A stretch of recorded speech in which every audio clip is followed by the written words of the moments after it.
Hello and welcome guys, आप सबका स्वागत है हमारे यूट्यूब चैनल में भोजपुरी एक्सटी यूट्यूब चैनल में। अगर आप सब इस चैनल को सब्सक्राइब नहीं किए हैं तो प्लीज़ चैनल को सब्सक्राइब कर ले, ताकि भोजपुरी से रिलेटेड रेगुलर हमारे चैनल के माध्यम से आप सबको वीडियो देखने को मिलता है। आज हम बात करने वाला भोजपुरी पावर स्टार पवन सिंह का न्यू सॉन्ग कब आने वाला है, इसी से रिलेटेड इस वीडियो में बात करेंगे। तो वीडियो पूरा फुल वॉच कीजिएगा। भोजपुरी के पावर स्टार पवन सिंह का फैन है तो इस चैनल को सब्सक्राइब कीजिएगा। बात करते हैं पावर स्टार पवन सिंह, तो पावर स्टार पवन सिंह का शूटिंग चालू हो चुका है। पावर स्टार पवन सिंह कल रात पवन सिंह ने एक सॉन्ग का रिकॉर्डिंग भी की है, जिस सॉन्ग को रिलीज किया जाएगा मीरा म्यूजिक से।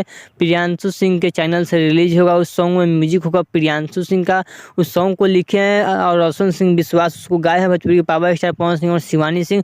वह सॉन्ग काफ़ी बवाल होने वाला, लगन में तो काफ़ी दबा कर बजने वाला सॉन्ग में से एक है। वही बात करें पावर स्टार पवन सिंह, आज या कल में पोस्टर आने का पूरी तरह संभावना बताया जा रहा है और 16 से 17 तारीख के लिए गाना भी आ जाएगा। पावर स्टार पवन सिंह के चुनाव के बाद पावर स्टार पवन सिंह का न्यू धमाका बहुत जल्द आप सबके बीच होने जा रहा है। मीरा म्यूजिक से, जिसको म्यूजिक दिए हैं प्रियांशु सिंह, उसको लिखे हैं रोशन सिंह विश्वास, उसको गाए हैं भोजपुरी के पावर स्टार पवन सिंह और शिवानी सिंह। बहुत जल्द आप सबके बीच धमाका होने वाला है चुनाव हारने के बाद। जी चलिए, अगर आपको यह power star Pawan Singh video अच्छा लगा तो प्लीज़ चैनल सब्सक्राइब कीजिए, वीडियो को लाइक कीजिए। भोजपुरी से रिलेटेड रेगुलर हमारे चैनल के माध्यम से सबको वीडियो देखने को मिलता है। चलिए मिलता है कोई न्यू अपडेट के साथ, तो ओके बाय।